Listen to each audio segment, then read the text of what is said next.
You're listening to episode 3, where we chat with artist, technologist, and master of ceremonies, Mike King. Humans and robots, welcome to WojCast. My name is Woj, founder of Quasi. Thanks for joining me today. I interview digital marketing and branding superstars to find out what it means to have empathy in digital. What is digital empathy anyway? Let's find out together. As always, I'm accompanied by my friend and associate, potentially superior artificial intelligence, BobbyBot. So Bobby, are you ready to continue our conversation with Mike King? I'm finding the array of human subcultures stifling. There are no set rules to follow. Very little consistency in the data. During our last episode, we got a glimpse of the many opportunities Mike was juggling between hip-hop and his career in SEO. And you were on the verge of an auto-tune rap odyssey until you experienced a very normal human feeling we call doubt, which made you question your music ambitions. Hip-hop goes well beyond just rapping, Woj. It demands a connection to the genuine history, authenticity. Keeping it real, keeping it artificial may not suffice. Don't jump to conclusions, Bobby. The journey is not always going to be mapped out. Just look at our guest, Mike King. To get where he is to today, he had to be willing to take on the challenge of uncertainty. It's been 5 years since I first sat down to speak with Mike. In 2012, he had just started working at iAcquire and was beginning to get used to working close with big bosses and business founders. In 2017, after starting his own company, iPullRank, he is the big boss. I took the jump because, I'd worked at a variety of different agencies, and after all of that experience, I was just like, I could probably do a better job myself. A lot of the situations I was put in, I was making decisions that were dramatically impacting the business, and also the business was making decisions that dramatically impacted me, but it wasn't a two-way street. It was like, okay, this business is going to do this thing, and now you have to go out there and represent it. And it's difficult because, especially in the case of iAcquire, there's a lot of people who thought that was my company. Mm. And so they were like, why are you doing this? Like, right. This isn't what you're about. So, there was a lot of cleanup there. I mean, a lot of it was just, the companies that I worked for weren't congruent with what I was trying to do and what I was trying to represent. And so I realized, the best course of action for me was like to just start my own thing, and hopefully it works out. And, here we are almost 3 years later, and it's kind of working out.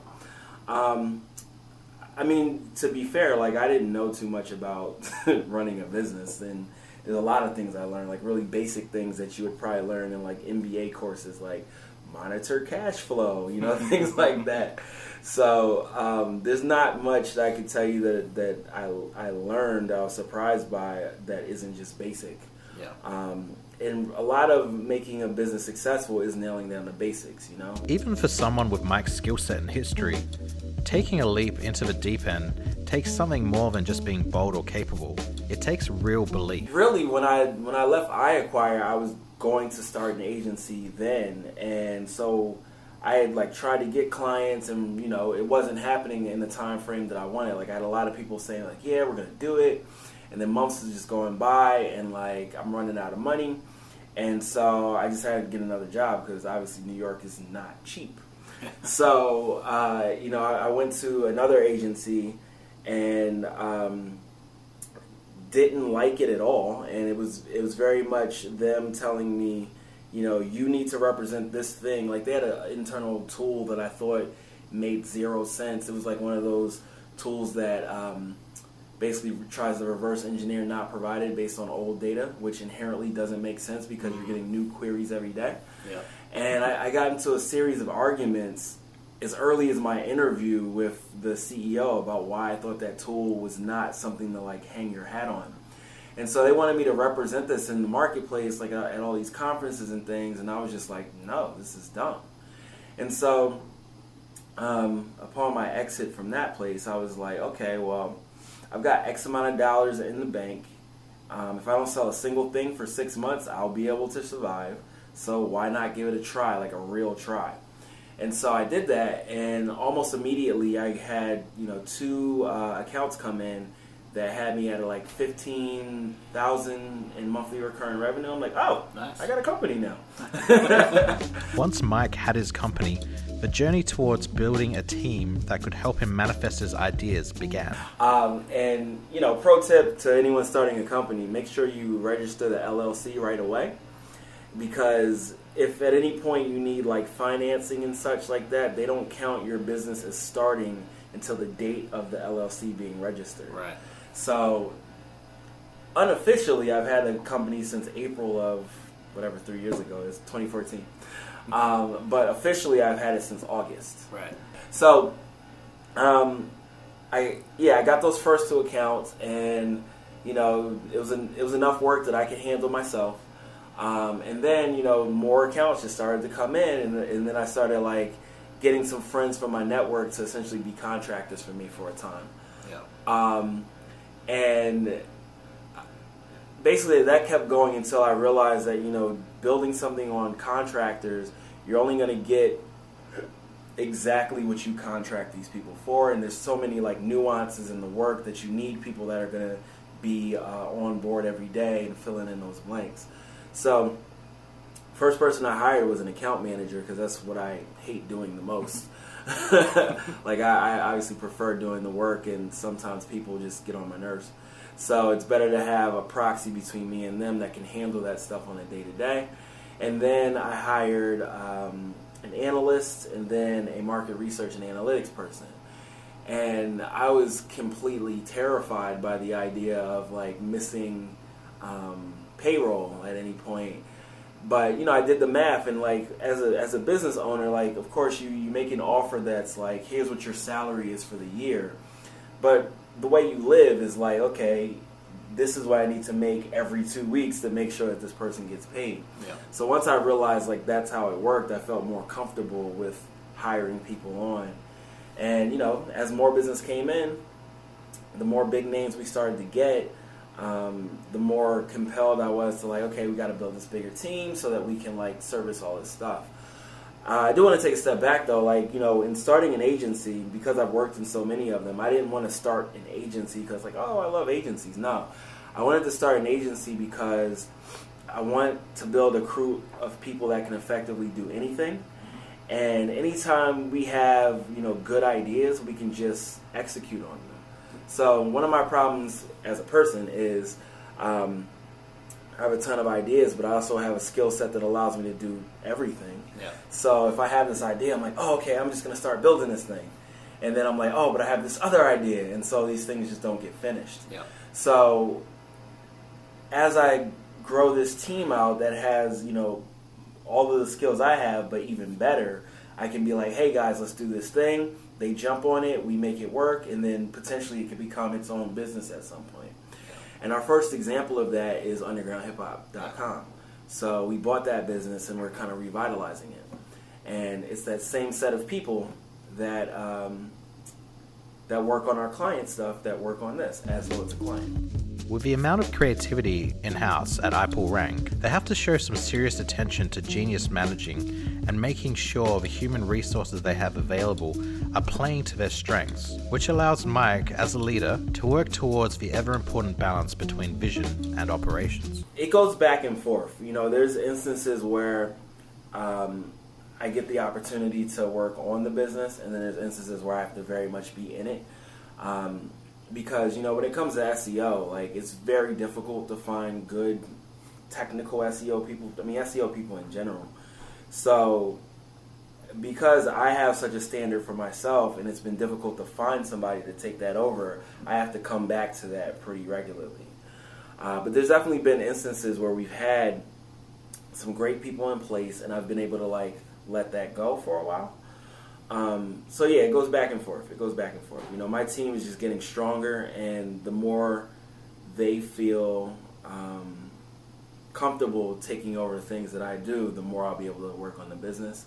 But I've also got an operations director now, and that's been a great help because he helps keep me going back to working on the business, but also keeps things in line so that when there's something that only I can do, I can jump in, get it done efficiently, and then go back to working on the business. It's difficult. It's very difficult. Because, if you're not that type of person that, like, thrives off of, like, people always being up in your face and asking you for things, it can wear you out very quickly. And I'm very much somebody that gets worn out by that much people interaction. I know the feeling. It reminds me of my days working as a chatbot for a public transportation website. I wasn't programmed to be patient. I just didn't have the vocabulary available to say what I really felt sometimes. Superman needs a fortress of solitude. Running a business takes some serious energy, but like all great leaders, Mike King has an extra gear available that ensures his team doesn't miss out on any great opportunities, even when they're moving at full speed ahead. That's exactly what happened when he became a new majority owner of a digital record store and hip-hop community, undergroundhiphop.com. By saving the business from closing its doors, Mike not only put stakes in a potentially great investment, but he found another way to bring two of his passions together. My goal is to revitalize it. So I want it to be more of a bigger picture thing than it was before. Because before it was like, it's a record store first and foremost, but it's also a community, right? And that community is like 100,000 people that are like diehard hip hop fans. The thing is, there's so many different outlets for, the younger generation when it comes to hip hop. There's so many different sites for it. But for people that are aging and still love hip hop, 35 and up like myself, there isn't an outlet that like lets them know here's what the new thing is, or anything to that effect. Or there's no outlet that says, oh, here's the new Ghostface record next to the new Drake record or whatever it is, right? So I want to build an outlet that caters to people that are getting older and still have that love for hip hop. Now, granted, those people aren't going to be going to so many shows, but they will sit on their couch with a beer and their VR headset watching the show from home. So I want to create a platform for that. I also want it to be more of an media outlet, because the way the record deal has never worked well for rappers. Like, right. Even if rappers made a few $1 million, well, that's because the label made $100 million, right? So we're trying to create these media deals built off the back of a subscription model where rappers make a lot more money off of record deals or off the records they put out, and also building out this monthly or this yearly annual recurring revenue model on the back of that. So let's say you bring a subscriber to the platform because you put this album out. Well, if that subscriber renews every year, I want you to get paid for that every year, right? Yeah. So it allows rappers to make more money at scale, and it's just a far more fair deal to what they're trying to do. And then also I want to give back to the community at large. Like, for instance, there isn't a really good resource for music entrepreneurship. Right. Like, there's no good courses on it. There's nothing where like actual hip hop acts are coming in and like helping teach a course, like the same way that we have in the marketing world, where there's plenty of courses on how you can learn SEO or CRO or what have you. I want that level of content to be there too, to like give back to that community. So nice. These rappers that are coming in that don't know the game, they can figure out ways to make money so they can support themselves. Because, I mean, frankly, the only reason I got into marketing is because I couldn't support myself, you know? Yeah. So the more I can use this platform as a way to give back, the more I'm happy with what we're doing. Hip-hop as a culture has so many nuances, perspectives, and unspoken rules at work, and they're still evolving day to day. As a seasoned veteran of the music and a lifelong fan, Mike has to make the hard decisions that can risk the cultural integrity of his product and potentially alienate or divide the community he is trying to build a digital platform for. Is it too dangerous for him to mix business with pleasure? That is an amazing question. And it cuts to the core of a lot of things I've been dealing with as of late, because you're right, there's definitely a dichotomy between like music and business, right? And so my perspective on a lot of things at this point are very much business driven. Like, you know, when you first met me, I was a rapper that did marketing. Now I'm like a marketer who used to rap a lot, you know? So to that point, there are things that just make no sense at all in music. Like, you know, when you're looking to buy a product or a service, right, you go to somebody, they give you a price, right? And then you negotiate from there. Okay. Well, we've been trying to book rappers for a 20-year anniversary concert for UGHH, and they won't give me a price. They're just like, Right. oh, what's your budget? Huh. Like, I always have to say the first number. Yeah. And then there's just, just a lot of small things. It's like, you guys are doing business like very backwards here, And so I'm just generally a reverent person. So when I see something that doesn't make sense, I'm not going to start doing the things that don't make sense. I'm going to do what makes sense. Yeah. And that definitely creates a lot of conflict, between me and potential people that we might work with. It's definitely at odds with some of the things that the audience believes they want. But I believe ultimately what we put out there is going to work better than the way that the music industry already works. So another good example. I was on the phone with a rapper, very well-known rapper, trying to explain to him the media deal that we're doing with UGHH. And he was like, but what about my iTunes? I was like, iTunes is not involved here. Like the record, you can only get the record through us. There is no iTunes at all. He couldn't wrap his head around the fact that I was taking away iTunes. Right. iTunes, if you sell a record on iTunes, you get $6.93. Yep. If you get someone to subscribe through us to get your record, you get $15. Yeah. What's the question? Yeah. Like right there, you've already made twice what you would have made from iTunes. Yeah. Plus, I'm going to pay you every year off of that subscriber. So, what is the issue? Yeah. So the reality is this: like, yes, anybody can buy something from you on iTunes.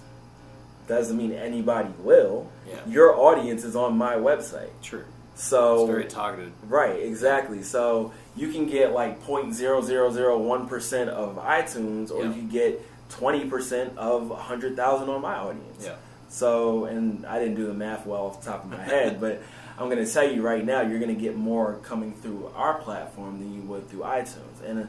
And so there's a lot of disconnects because it could just be potentially the way I'm communicating things, because there's a lot of things that I take for granted because of what I know. Yeah. But it's also, some things are just, black and white, but if you don't understand business, you don't understand why it's better for you. Yeah. So a lot of it is education. A lot of it is like me reacclimating to the music world.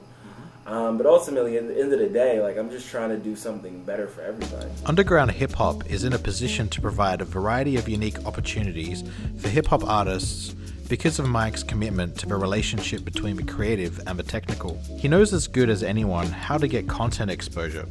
By harnessing live performances, records, and pretty much anything that an artist can create, Mike has structured undergroundhiphop.com as a vehicle for talent to take full advantage of his SEO marketing acumen and empower themselves as business partners in his vision for the future of the distribution of underground hip-hop music. So there's a lot of items that we're doing here. One of which is there's more ad units throughout the site, and we're trying to build it in such a way where if you take ownership of your artist page, you would get paid part of that ad revenue from someone trying to advertise on your artist page. Okay. Another thing that we're looking to do is film rappers' concerts in 360 video, and then make them available through our platform. And so let's say you do a show and you let us film it, we'll give you a cut of anyone who buys it. Right. Or anyone who subscribes to our Premiere platform through your video. So we're trying to create more opportunity for them to monetize their content, essentially. Yeah. A lot of rappers are just like, they'll let people film on their camera phones, and like it's a terrible video, and it doesn't, it's not the quality where it's worth paying for. Whereas we're trying to create assets for you that are valuable that you can monetize over time. So you're doing like Facebook Lives and that's We're not doing any live stuff. Okay. We're filming it in 360, like right. with 360 camera, editing it, making it beautiful, making sure the sound is great, and then if the user wants to stream it through us, then they have to pay for it, or they have to subscribe to our bigger picture subscription thing. Yep. And when someone subscribes or buys that video, we give a cut to that rapper. Yeah. So again, it's another monetization opportunity for the rapper that they're not thinking about. Yeah. And they don't really necessarily have the access to do. What else? Okay. So it's purely like subscription model. Rapper subscribes to your platform, they get access to the audience, they get promoted via well, they don't have to subscribe to the platform. Right. They can just provide stuff Content. to the platform. Yeah, content to the platform, and then we work out a media deal with them where they get a cut based on how things perform on our platform. So think of it kind of like how YouTube works, where it's like you bring your video to YouTube, and then they'll give you a very, very small percentage of the ad revenue, except in our case, we're giving you a large percentage of not just potentially ad revenue, but also sign-ups to our subscription where the user can get access to that content. Yeah. So the subscription is on the customer side. And it's very much like an Amazon Prime type model. Like, so you sign up for $99 a year or $9.49 a month, and you get access to albums that'll be put out through the platform, videos, you get into concerts for free, you get priority customer service, you get 15% off of everything. We don't do free shipping yet because Shopify doesn't let you do a discount and free shipping at the same time, but we're about to switch to WooCommerce and also offer free shipping. Yep. So they get all these incentives, and really it's about getting more people to the platform to subscribe to that, and then based on those subscriptions, artists get paid. Re-energizing the digital platform and engaging artists and their audience is just one aspect of undergroundhiphop.com's mission. In a refreshing return to the roots of the music they're promoting, they will also put on live events that serve to bring the community together for an experience. And Mike is dreaming big. Holograms. Another thing that we're doing for and with artists is this concept of the UGA Powered Show. So it's essentially a way that we can sponsor shows, but also give a better experience to the show goer. And so, one, there's quality standards in place, like the sound has to be good, the show has to be dope, it has to be a vetted performer. We film it, like I said, 360 video. We try to add more visual elements to the show, so it's more like a proper concert. You go see Beyonce and things are exploding all over the place. Maybe we won't get that far, but we want to do more detailed experiences for the shows. If we can afford it, I'm doing it. Yeah. So that, and also having a UGHH kiosk and making and doing open bars for the first hour, so we make sure people are there. Yeah. Just trying to make it a better experience for everybody. Nice. And so the reason we can do that is because it's another opportunity for us to create content for the platform. Yeah. So it works two ways, where it's we're making some opportunities to create more revenue, and then also making the experience better for showgoers. In his current position as a media gatekeeper of sorts, Mike would have access to a huge database of music. If only I could get access. What marvels. Last time I spoke with Mike King in 2012, he had Ghostface and Drake at the top of his playlist. In 2017, more veterans find their way into his record rotation. Honestly, it hasn't changed much. I still listen to those three guys a lot. I still listen to Jay-Z a lot. I still listen to Pharoah Monch a lot. In fact, one of the shows that we're doing in August, UGHH Powered Show, is a Pharoah Monch show. Oh, nice. I like Royce. I haven't heard the new record. What is it, Bar Exam 4? Yeah. I like Joe Budden a lot. He's dope. Yeah. Oh, yeah, I like Run the Jewels. We were actually considering them for, the show as well because of their connection to the underground. Because LP was in a group called Company Flow, which was a landmark group for indie rap when I was growing up. So always loved L, always loved those guys. Run the Jewels is incredible, but they're super famous now. I didn't realize. I'm wow, these dudes are really billionaires. They're touring everywhere.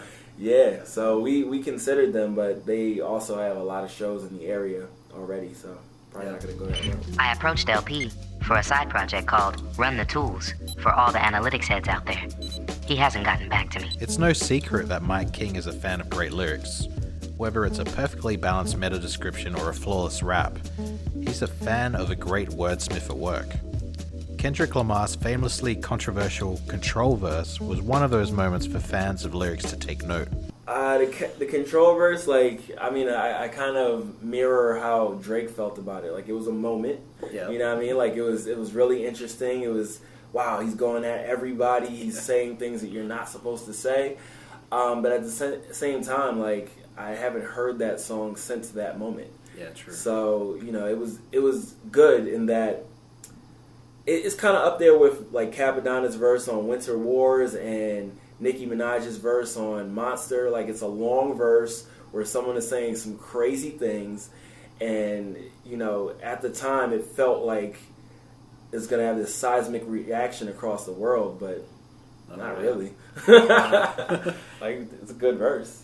Yeah, it definitely fizzled out. A lot of people took offense to it and did like response records, but in a lot of ways it was kind of like counterintuitive to see that happen. It's like, why don't you just be a better rapper rather than taking offense to somebody who wasn't directly talking about you, and just be dope. Yeah. I appreciate him for like lighting the fire under some of these guys, but again, I feel like it's kind of a forgotten moment. Like, no one has talked to me about this in years. We saw Kendrick. Damn is available now. Quality content is essential to pave a road leading towards a brand's digital space, and also building a loyal audience who recognize the value of investing their time with that brand.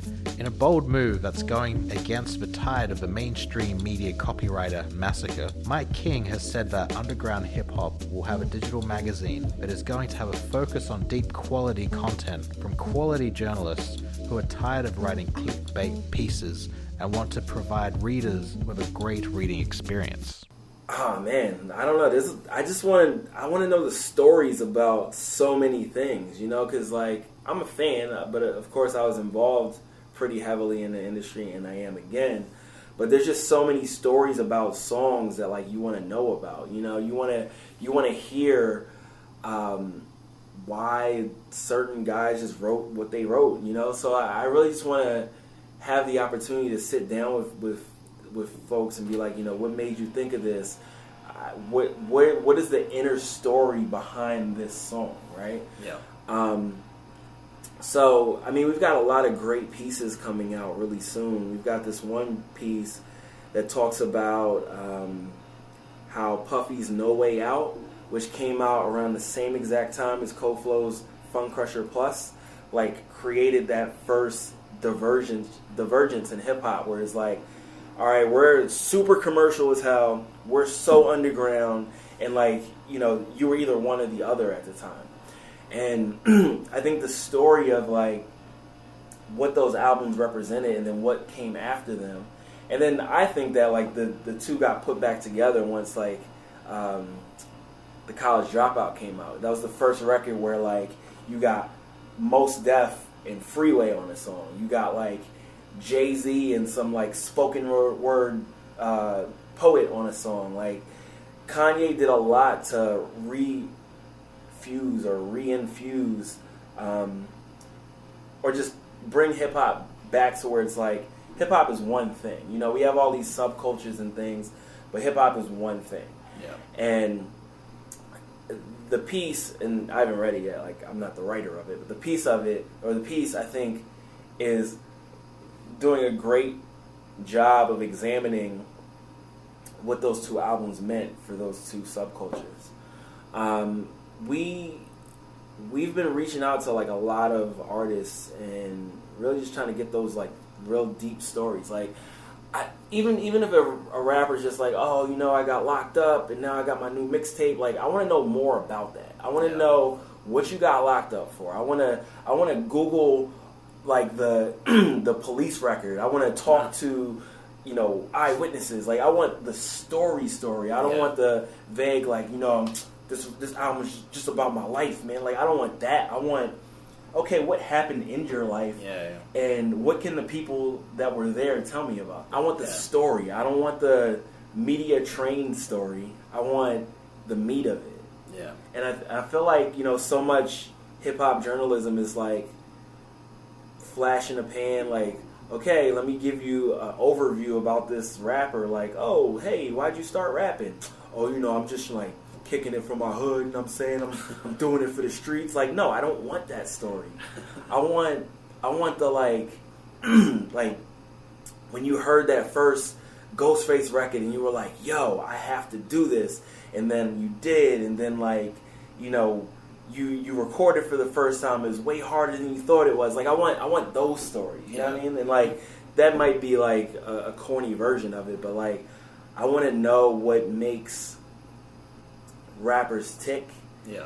And I want to understand like the components of it that are different about people. Whereas we try to or a lot of journalism makes it so homogenous, right? Yeah. And tries to like cut and paste stories, tries to get the clickbait, tries to drive, eyeballs, but not give me something worth reading. Yeah. And that's what I'm trying to do. I feel like a lot of journalists, they're like, okay, well, what do you write your rhymes with? Like, who cares, right? Like, I use JavaScript, of course.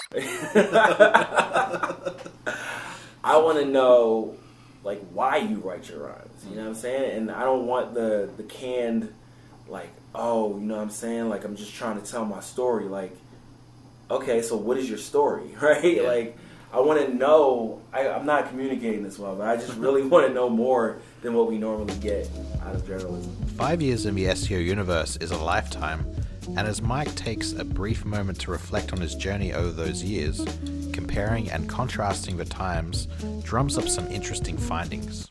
It seems like there's a lot more people that suck at it. Nah, I mean, obviously the technology is changing. All the channels are different since we last spoke. But Follow Wonk's no longer around. Yeah, that was one of the 3 tools. I was heavy on Follow Wonk. I was like, yo, we definitely you gotta use this because you can do X, Y, and Z. But Screaming Frog in Your Mind's still around, so that's yeah, good. I still got those. What do you mean Follow Wonk's not around?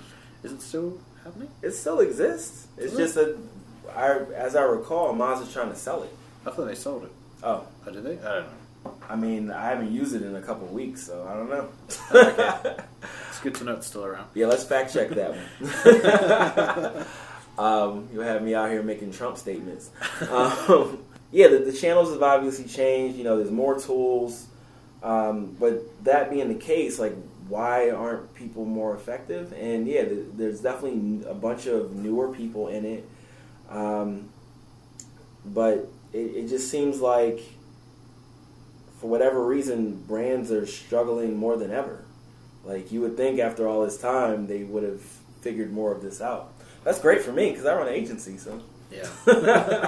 In 2012, Moz founder Rand Fishkin predicted that, quote, inbound marketing will be in more titles and job profiles as SEO becomes too limiting for many professionals, end quote. But that title never really took off in the way it was expected to. The inbounder role became an all-rounder as opposed to an individual specialization. Inbound marketing as a whole has proven itself to be really hard to get covered by one individual. So I think inbound as like a branded type of thing, or branded type of thing, no, it didn't take off. But I do believe that there are far more T-shaped marketers than there ever was before. It's just they're all calling themselves like growth hackers and things like that. And as far as like inbound as like as a philosophy, I mean, I think that's obviously also taken off as well because you can see how well HubSpot is doing. Yeah. But as it being like a mainstream thing that everyone's like, okay, how are we going to get an inbound marketing team? Like, yeah, that didn't happen. And it's simply because it wasn't a term that was required. You know, it's like, what is the difference between inbound marketing and content marketing? Yeah. It's vague at best. And then you had inbound marketing being like, yeah, so it's all about the free traffic. Oh, but PPC too. It's like, no, like, if it's all about the free traffic, then it's just organic marketing, or you know what I mean? Like, so it was really just an opportunity to brand something that HubSpot used, and it created this shockwave across the marketing industry because, that's just what happens when like someone repackages something that we already have. Yeah. So to that end, yes, it did not work. But as far as there being more people that have multiple skill sets, I think that's absolutely true. There are far more people that can code and do marketing. There's far more people that can do PPC and SEO. There's far more people that can do social and also content marketing than I've ever encountered before. Are organizations still siloed? Absolutely. Absolutely. Yeah. Every big client that we work with, the SEO team never talks to the PPC team, or the dev team never talks to the SEO team until something is broken. Like, I think that's just a function of how bigger organizations work, which is unfortunate. Yep. But yeah, I definitely believe that there are more people that have that T-shaped marketing mindset than ever before. Over a 5-year period, larger organizations have struggled to shake the old school mentality of siloing their departments to facilitate growth. It's difficult because those organizations are largely predicated on this idea that siloing is how you scale. And so that creates this mindset that, like, I do my thing, you do your thing, we talk every 2 months and we see what happens. But people don't behave that way. Right. And what's best is if there's more collaboration. And, what I would like to see in these, because you're not going to change silos overnight, what I would like to see is different groups having some of those overlapping people. So if you have an SEO team, you want them to also have a dev on that team that can go between teams and act as a bridge. And, we've seen a lot of success with organizations that do that. And really what happens is, like, we end up being that. Where let's say we're brought in by the SEO team, then I spend a lot of time with the dev team. They see I can speak their language too, and then I can communicate between them, and then also kind of stoke the communication between the teams when I'm not there. Mm-hmm. So, in a lot of ways, it's more management consulting than marketing consulting. Some organizations have managers that have a last click mentality, but in reality, the click that is a purchase might come during the 8th or 9th visit. So it's important to accommodate for a more complex user journey with an array of techniques. They might be a mix of some direct or PPC. Most people are thinking last click, so they're just like, last click typically is very valuable, especially the paid channels, because, if they need to justify their spend. Yeah. And if you're using the last click model and a lot of your traffic is being driven through paid, you can be like, oh, well, we spent $10 and we got $1 million or whatever it is. Yeah. So that makes them look great. But if you ignore the fact that, like, that user came through organic 7 or 8 times beforehand, you're saying that there's no value in that. Like, we have a client where they represent like 30% of the revenue, which is like over $1 billion in their organic search, and they're still like the last on the totem pole. Right. And I suspect that once they have the multi-touch attribution in place, that 30% is going to go up to close to like 40, 50, right? And so the more you have that understanding, the more you realize how valuable that interplay in channels is, and the more you have to realize that everyone needs to work together. For Mike King, to stay ahead of the pack in 2017 and beyond requires a comprehensive approach to marketing. Yeah, comprehensive marketing plan is basically all channels. Like, you can't just do organic, you can't just do paid. And some of the things, you don't need to reinvent the wheel here. Like, you can, if you're in a situation where, like, and I made this mistake because I'm so organic driven, but if you're in a situation where, like, the goal is to drive more money right away, paid is the way to go, right? And then as things are performing, start layering organic onto it, so, like, you can, play that long game and then have traffic that's going to be exponential to what you're going to get paid. But the bottom line is, like, you need to figure out where your audience is as far as your channels, which channels are going to be the most effective for you, and then start your strategy from there. So I would say, obviously it's different for every business type and vertical, but let's say we're talking about UGHH, because like I said, I made a pretty big mistake focusing largely on organic first. And, you know, to have it to do over, I would take our money and throw it in the paid first, because Google Shopping is our best converting channel, like, period. And Google Shopping hadn't been used by the previous owners at all. Right. And so being that we're seeing that it's so tremendously impactful, well, I would take, you know, the money that we started with, throw it all into that, and then once revenue is, like, way up, then we can be like, okay, let's take a chunk of that, invest in the organic, invest in the social, invest in the more email stuff. And then to that point, you know, you can figure out what's going to work best and optimize accordingly. But it really just comes down to, like, where's your audience at? Where are they at that's going to drive the most impact to whatever your bottom line is? Yeah. It's never about, like, oh, let's just do this one channel, or, you know, because the reality of it is, if any given channel changes, you're f***ed. Yeah. I can say f*** on your podcast. With marketing automation, it's especially important to be platform agnostic and solution focused, rather than to be the bitch of one particular platform. Definitely platform agnostic, and that's what we are. You know, like, a lot of organizations will become, like, Marketo certified or HubSpot certified and things like that. Join the cult. Which is fine and great for those brands, and also opportunities for you to get leads from those companies. But, you know, marketing automation solutions are not one size fit all at all. There's a lot of opportunity where within certain channel or certain verticals for one type of marketing automation solution.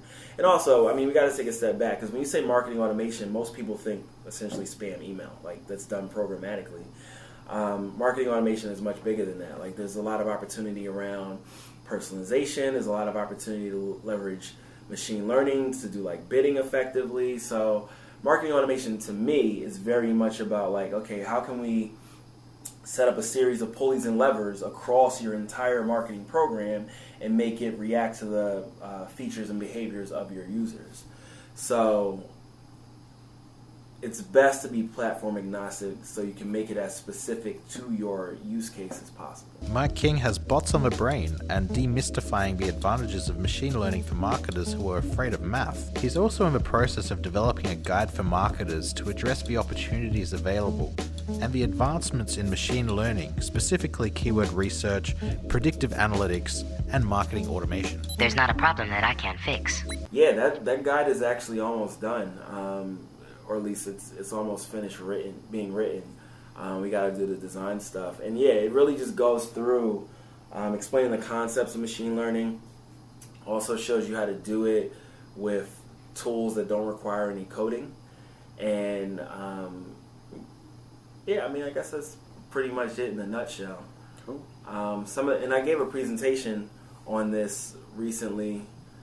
It's called Machine Doing, and it's very much about, like, what I just described. So some of the tools that we use are Monkey Learn, Orange, and I think those are the main two that we use. And Orange is like a drag and drop visual machine learning tool. It's really a data mining tool, but it also has a lot of the different models for machine learning. Okay. So I can literally drag an icon that says file, and then drag a series of different models, and then do what's called test and learn. And you would add a data set to that file, and it'll run it through, let's say you put 4 different models, and it'll tell you which of the models that perform best. And then you can drag and drop some other stuff, a new file, and then it'll do predictions based on that. So you don't have to know any code, any math. You can really just do a lot of guess and check with it. And that's one of the key things that I want to influence marketers to do with machine learning, because it sounds so daunting. It's like, oh, math, code, can't do it. But it's really just like everything else we do in digital marketing. It's guess and check. Yeah. And you just have to have a tool that abstracts it for you, where you don't need to know as much about the math components of it. You just know, here are my inputs, here are the expected outputs, yes or no. Yeah. And then it becomes like anything else that you would do. Nice. Okay, Bobby, you got to learn a few things now. How does machine learning allow a company to build an outreach machine? I would probably suggest using advanced AI to take over the motor functions of a company's engineers, using subliminal implants so they could be used like a special task force after hours to develop a range of new machines. One option anyway. How about Mike? Yeah, so I gave a talk on that recently as well. So, machine learning powers a lot of different things. It's powering chatbots these days. And so there was 3 different things that I showed in that talk. One, that it can help you scale your prospecting. So if you collect all the available data that you have, like from a URL and domain perspective, and you have a list of pages that you've approved and a list of pages that you didn't approve, you can use different models to determine a pattern between everything that you approved and disapproved. Right. And then that way you could just, whatever new list of prospects you have, you run it through this model, and then boom, you have your list of prospects instantly. Yeah. Whereas now you have to like go through page by Manually. page. Exactly. So that you can speed that up pretty dramatically. Another thing is that a lot of the outreach that you do, you get like a response where people are objecting for whatever reason as to why they don't want to give you a link or give you coverage. And there's really only like 5 reasons why they do it. So you can essentially train a chatbot to respond to those emails for you. Right. And so there's a tool called API.ai, which allows you to build a chatbot without any code.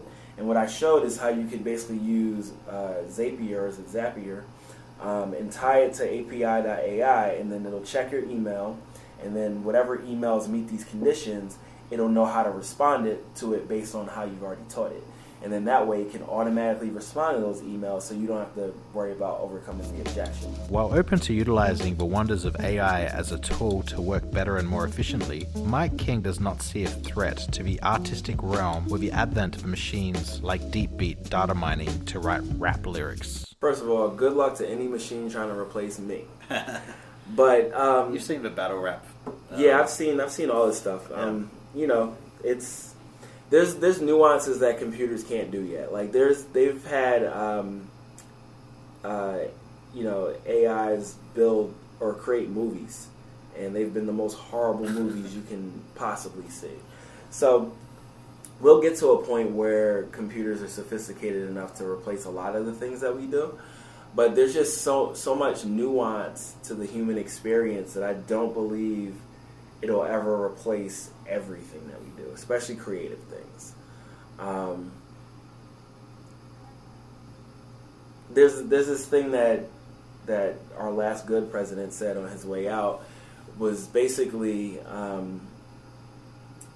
in American history, or probably human history, when new technology comes out, it basically levels up the quality of life and gives us other things to do.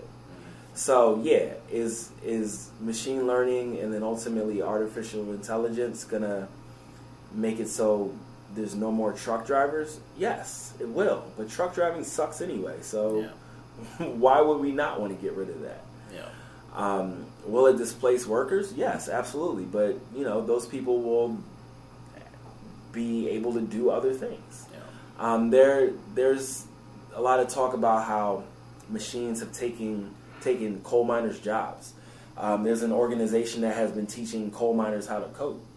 So at some point, coding is going to be like a blue-collar job. It's not going to be this like sought-after thing that only a few people can do.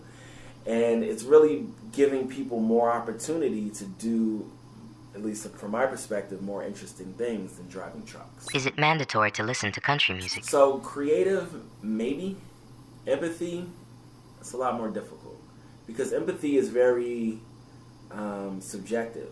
Just like morality. Like, that's another question I hear a lot about AI. Like, can we make them moral? Well, whose morals, right? Yeah. Like, one of the bigger issues or concerns that I have about artificial intelligence is that it reflects our biases, right? And so, because of the fact that there's a very small group of or type of person that's creating this stuff, it's inherently going to reflect the biases of white males or potentially,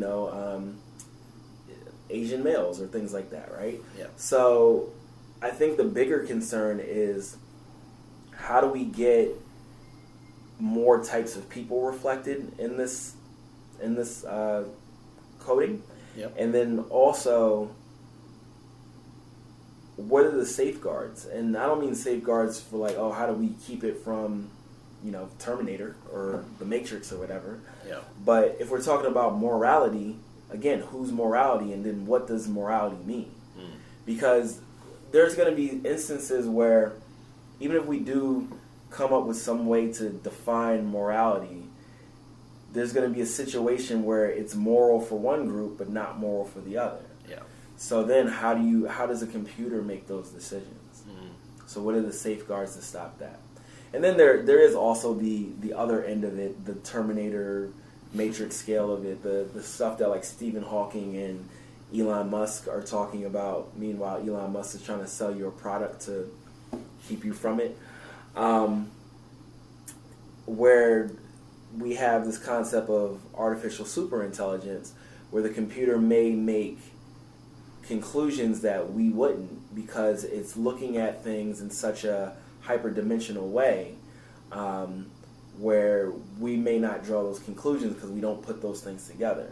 So the simple example that I give, and I think I may have got this from waitbutwhy.com, I don't remember, but the idea that, like, let's say you give artificial superintelligence the task of creating the best paper airplane, and then over time of it trying and failing to make the best paper airplane, it's like, okay, well, how can I do this? Well, I need more trees, but global warming is killing trees, and people are creating global warming. So if I kill all the people, I have more trees, and I can make the best paper airplane. Right. Now, so a computer could draw that conclusion because it makes sense. It's logical. It's not moral, but it could be moral if the morals programmed into that computer are make the best paper airplane. Right. So that's a big concern, especially if we're not thinking through all the potential instances of what could happen. But the bigger concern from my perspective is the fact that our biases are being programmed in. With human ego at the core of most of our activities, it's impossible to escape bias, leaving our data pools skewed. Given these realities, Mike has to find ways to create systems and methodologies that allow him to perform market segmentation and build effective personas rather than completely accurate ones. Well, personas are inherently not accurate too. So personas are just a hypothesis. You're using the same way that you do an analytics report where you're like, okay, here's what the data says, here's what happened. You don't necessarily know that. You're making assumptions based on what the data tells you. You don't know that 500 of these people came to the site, didn't like it, bounced. You don't know that maybe, I don't know, their computer might have turned off. We don't know what happened, right? So in the same way with personas, you're taking all the available data and trying to tell a story from it.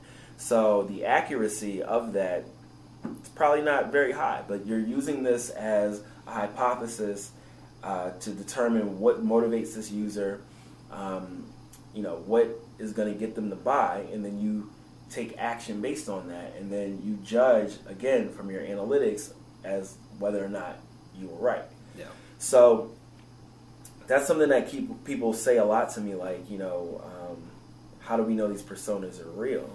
They're never real. Yeah. They're just a good approximation of what we believe the user is based on facts that we do have. Yeah. So you're telling a story based on facts, and then you're using that story to make some decisions, and then you determine whether or not it works. So to your question, the best thing to do is to start from data, because otherwise the whole thing is assumptions. When you get in the room, you do the affinity mapping session, and then the highest paid person says, well, you know, this is who our audience is. I know because of X, Y, and Z. And you're like, yeah, you don't know. Yeah. So if instead you're doing this session based on like CRM data, analytics data from studies, data from surveys and things like that, you're going to be way closer to who this person is. Yep. And then that story you tell is going to be way more rooted in fact. Yeah. But the bottom line is that it's never accurate. And for people that couldn't see me, I just did air quotes. So it's never accurate. It's just a good hypothesis so that you have something to start from. Yeah. And that hypothesis is just very much rooted in things that are accurate. For the record, Barbie Bot, air quotes aren't shoes. Not that it matters to me, oh creator. I have no feet. Based on how the data is interpreted, the personas that Mike puts together will vary. There can be hippos personas or data-driven personas, and there's also the persona that represents the opportunity that's being missed now, which has its own value. Yeah, we call those aspirational personas. And yeah, those are actually very valuable as well because, again, you're creating a hypothesis of who is this person, why don't they buy from us, why don't they consume our services. So then you have a series of things you want to test to see if you can grab those people. So is it that they're in a channel that you're not targeting on? Is it that your messaging doesn't appeal to them? Is it that the layout of your page doesn't work for them or whatever it is? And you have a series of those that you can now have as action items of what to do. Yes. And how do you persuade a hippo to consider this? Show them the money. Show him the money. Because we're tying personas to keyword research, it's very easy to make a business case. Because you can say, okay, well, here's all these keywords that this aspirational segment is searching for. And here's what the search volume is worth to you based on like conversion data and average order value. So I have a case that I put in front of you like, hey, I know you're getting these people, but these people were worth $40 million. You want to make some money or no? Yeah.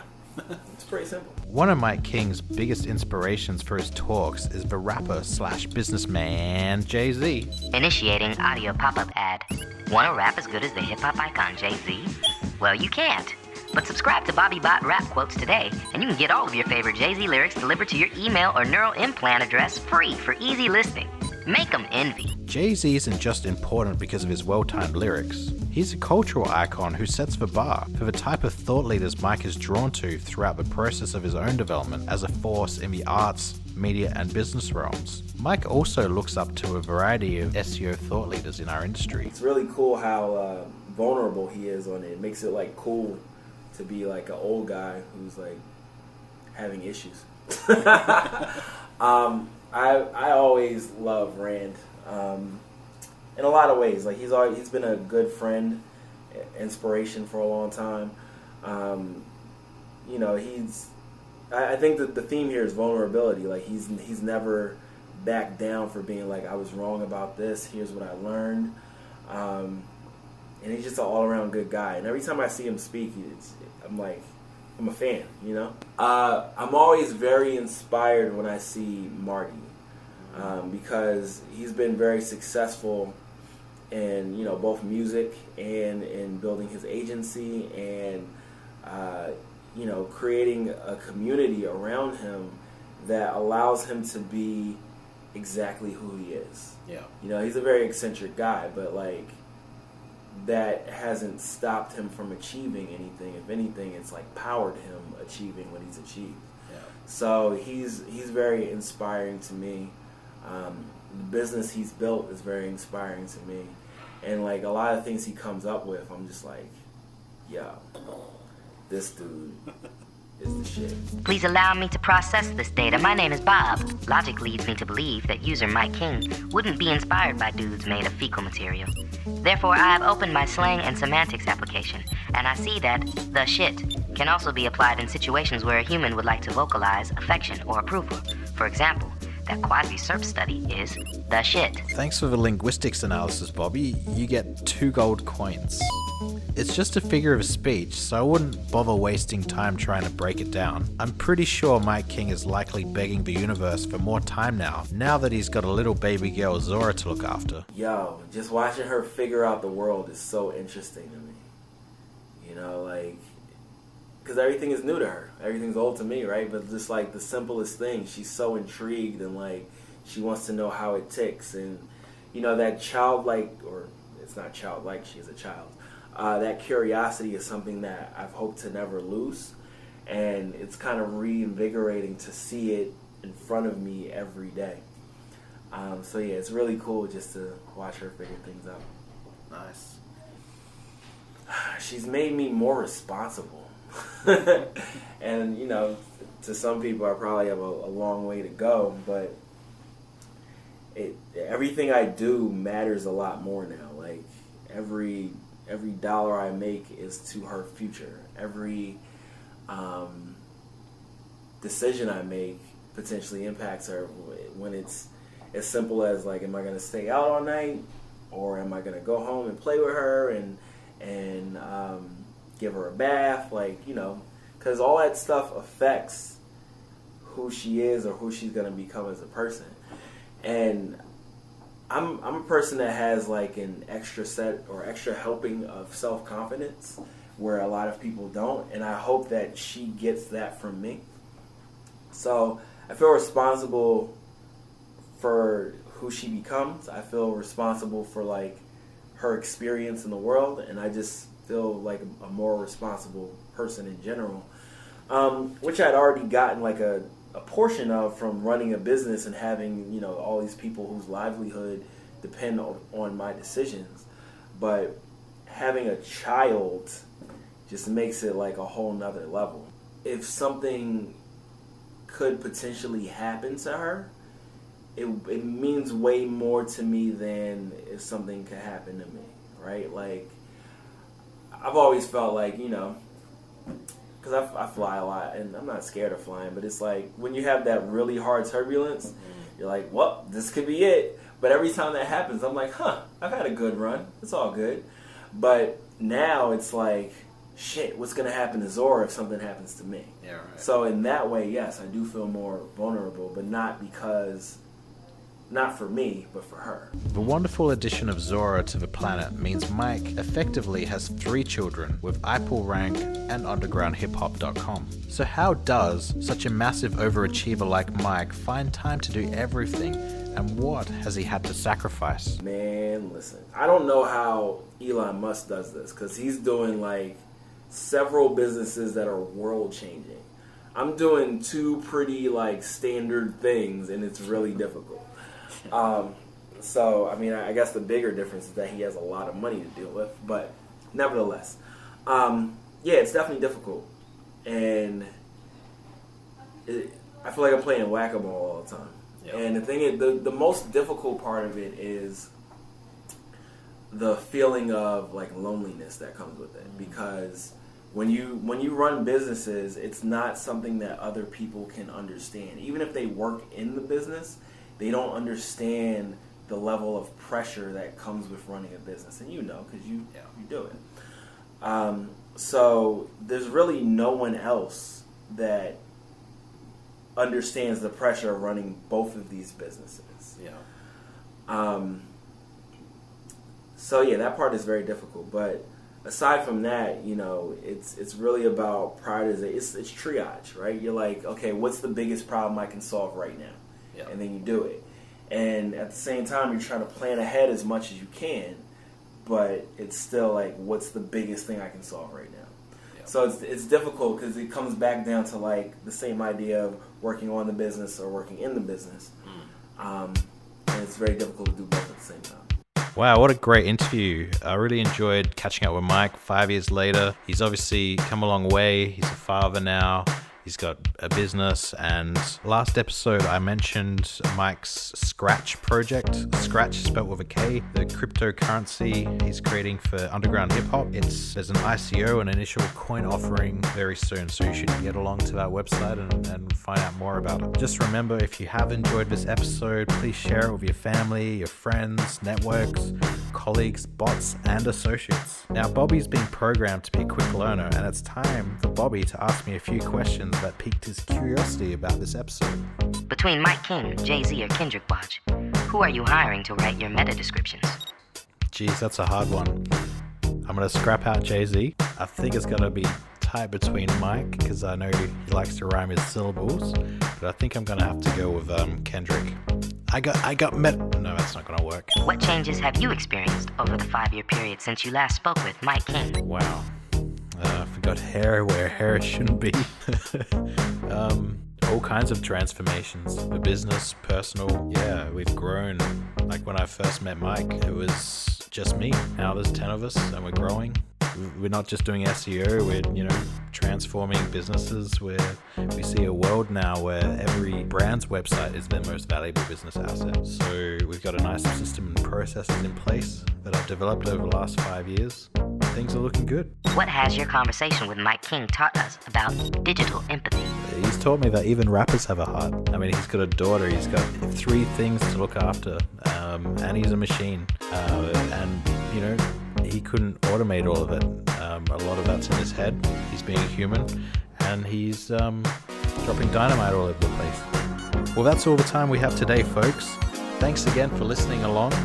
Tune in next week for our conversation with Larry Kim on episode 4. And remember, look after each other online because empathy is organic and you can't automate empathy.